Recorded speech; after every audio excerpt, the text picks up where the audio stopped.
you hunt on farms a lot of times, right? And so the deer that are on those farms, so I'm gonna use deer, imagine it's the same for turkey or any other animal, right? They're used to the sound of the tractor, right? So they don't get spooked and run off or relocate when the farmer's out there just doing his daily routine. To some degree, that principle has to also translate to like a state forest where you got a lot of hikers or you got a lot of bikers, cyclists, and that sort of thing too. Where if it's normal happenstance, they're not necessarily moving the game around.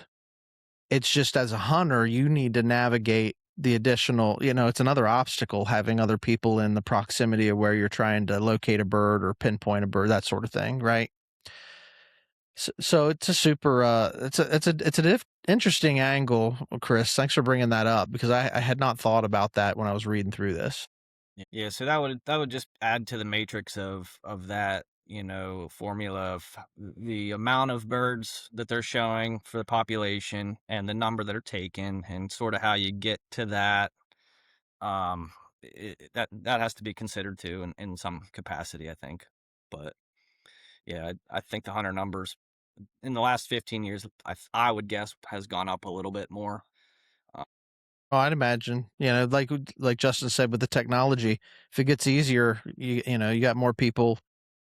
People don't want to work hard for stuff, but if it comes by a little bit easier, maybe they'll be more apt to go out and try their hand at it. And things were starting to blow up before COVID. yeah, COVID really changed. Really, I think so. as far as like YouTube uh, personalities, the hunting public, you know, uh, in that exact name, and then also just the idea. There's a lot of other people just hunting public lands and traveling to do it. And when COVID hit and you couldn't go to work, I mean, what else is there to do? For a Yeah, lot we of got people outdoors. love to do this is go turkey hunting, and that really that stepped the numbers up, and then people get out there and experience it, and you know, the idea of it is really cool, and then when you go to get up and do it, it's harder to do, but when you've got nothing to do for the entire season, you're gonna find the gumption to get up and go do, and then you get into the right stuff and you realize like, "Dang, man, this is worth doing." Yeah. So certainly, COVID was a huge, I don't know. I'm sure the stats would say that there was a tremendous spike and, it stayed. I don't feel like it's dropped off since then. Mhm.